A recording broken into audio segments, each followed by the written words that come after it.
Hi, this is Dr. Tara Hembrough, and I'm here today with a student veteran from the University of Incarnate Word. This is Ian Manseau, and I'm going to let him tell us a little bit today about his experiences as a veteran and as a student.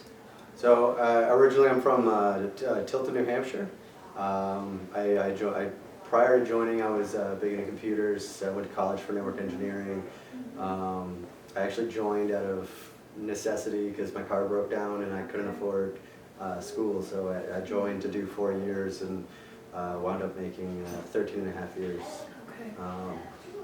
So while I was in, I joined originally to be a network intel analyst for the Air Force, and about 5 years, 6 years into it, I switched over.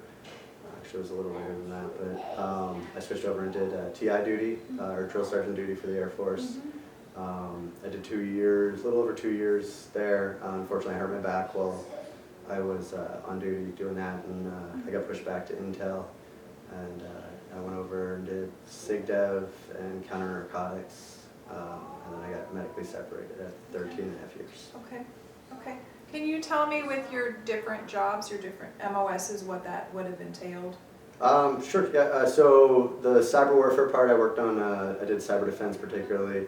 So I was an open source analyst. I spent time looking for threats, ideally before we had issues with them, so we could make corrections to our network security and patch vulnerabilities. And then once I left there to do TI duty, my job was to shape the recruits for future Air Force. So it was a lot of yelling, a lot of running around and screaming and trying to teach them and instill how to be in the military. The counter narcotics, so spent time just looking to see and how the drug trafficking trade worked and try to identify issues around that. And then I worked SIGDEV, where it was we were used as more of an all-source expert, so we didn't actually have a mission. We would be brought into teams to try to find new ways for them to complete their mission and show them new techniques and tools. Excellent. Which job did you like the best, did you think? I really liked cyber warfare when I first started. I was kind of in that first wave prior to it becoming more of a streamlined thing with tools, so we didn't really have much in the way, so it relied heavily on your knowledge. So I did enjoy that, but TI duty was very rewarding and simultaneously the most stressful job I've ever had. Okay.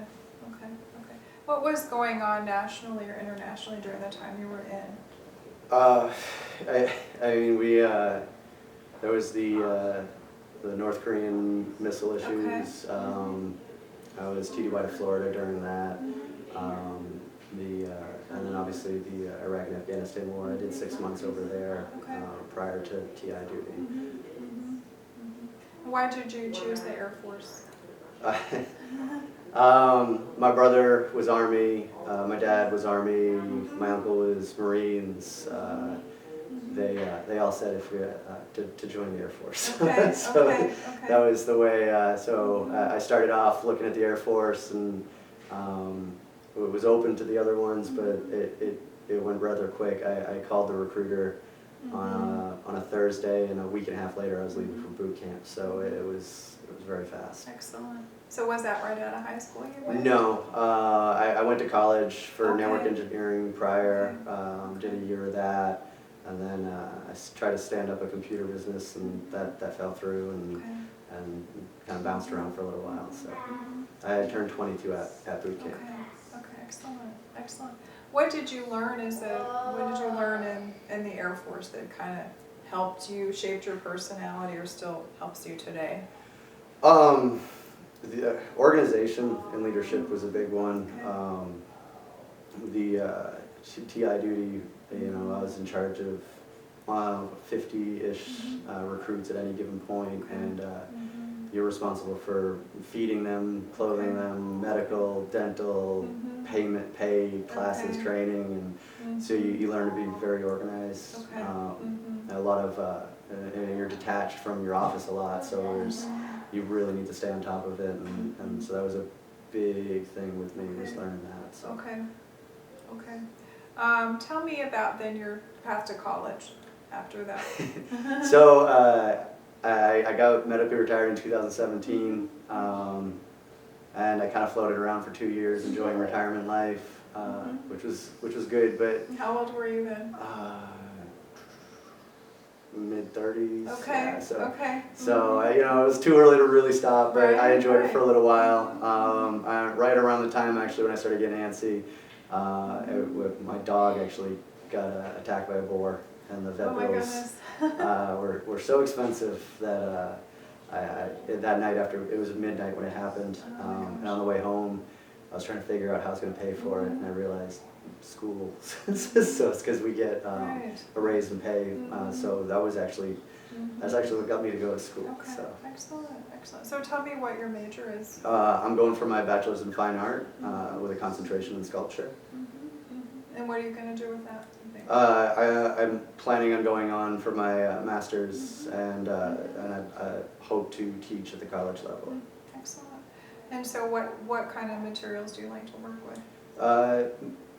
Mostly wood. I did a lot of woodworking before, never from the artistic kind of point of view though, more from construction or utilitarian.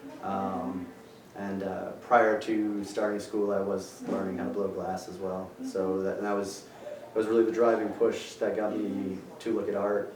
The guys that were teaching me were showing me, colors and it's not just a thing. You're really trying to make something beautiful.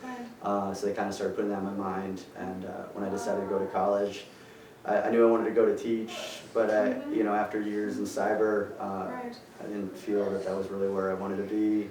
And so I went and took a look at the art program and figured I could do a couple semesters there and still bail on and switch majors if I needed to. So. Oh, good.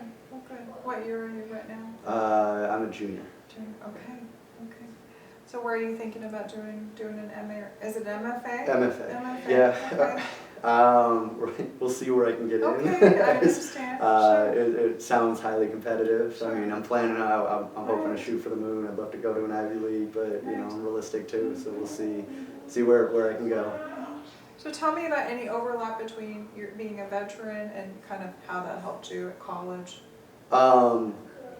The organization, the self-discipline. I look around a lot of the younger students, and they're not paying attention, or they fall behind on their work. They're turning work in late, and the years of sleepless nights, working 70, 80 hours a week as a drill sergeant, kind of really prepped me, and so I feel it gives me a leg up in college. I've gone days with very little sleep just to get projects done, and I come in and there's half the class didn't even get their stuff done. So it's really kept me on track. Okay. Do you feel a disconnect on campus with a lot of younger traditional students? Yeah. Okay. I'm the weird grumpy guy in the back. Okay. Usually, once I'm in a class for a while, usually people start to warm up and talk. But there's definitely most of the classes I've been in, there's usually another vet in there. We usually wind up sitting next to each other without even realizing it. And so there's, Incarnate Word's very heavy with the vets. So. Okay, good. Are you doing the student veteran organization? Yes. Okay. Yeah. Just a member, not overly active in it. I've been to a few meetings that How's they that have. been helping the group, I should say. So I haven't done much with the group, but the group, I've reached out to them for resources and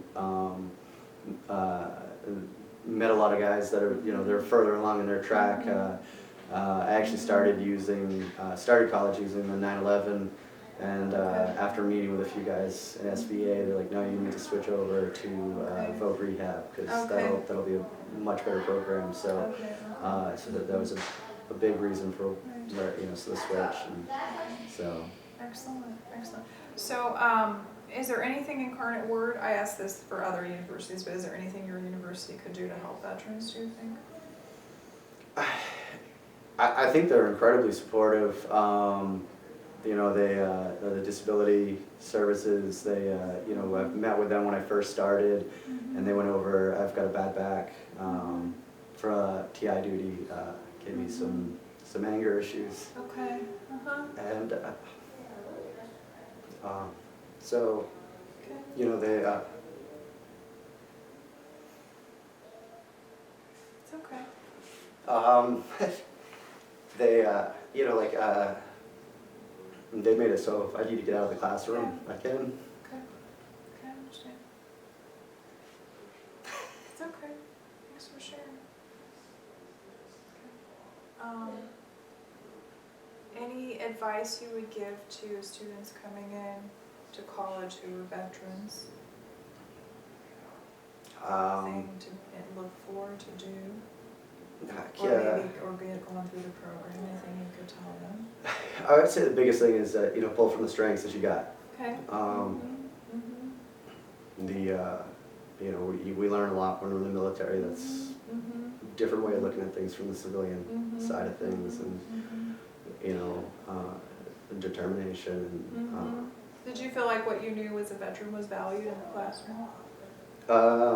Yeah, actually, this semester, one of the classes I'm taking is a class on Islam. Okay, So, okay. It's been very interesting. The first day, the teacher asked why we were taking it, and I let him know it's, you know, see from the other side. Yes. So that's been a very good class. Learned a lot, Right. but very.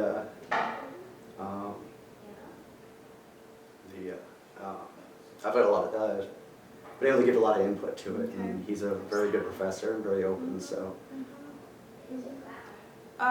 Anything else you want to tell us about your experiences? I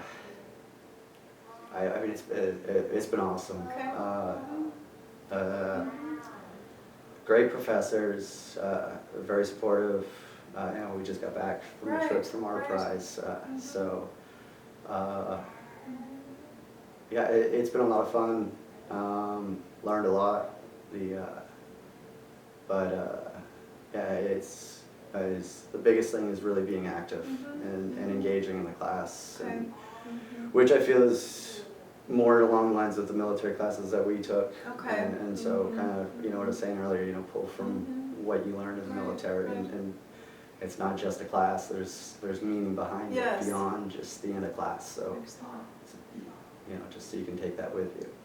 So tell me anything about writing that you did in reports in the military. What kind of reports or writing, and how did that connect maybe to your writing in your classes? So the biggest one, the writing, our APRs, so our annual performance reports. Okay. They were very finicky on them. Every bullet entry had to be one line. It had to go from the full length of that to the width of the page. If you had too many spaces at the end, it would get kicked back, and so you get really good at getting on and looking at the thesaurus and restructuring and rephrasing and trying to answer questions in a very small, tight, confined space, and how to reword and look at things. So that was a big help. And then while I was in, I did also write a handful of training manuals. And so just the organization and the structure and the formatting, and actually that's another big thing with all military writing is it's very regimented on. It has to be done exactly this way. I mean, down to the font, and very similar to a lot of college, you know, a lot of professors and different formats. You know, it's not MLA or APA, but you know, so you get really keyed into, okay, is the font right? Is the margins right? Is the header right? And so it was moving into college. So when they give you all these different formats and stuff, it's, you know, just it's different, but you just got to sit down and look at it and kind of. And so it made it a lot easier. It wasn't strange to sit there and write 5-10 pages and that. So.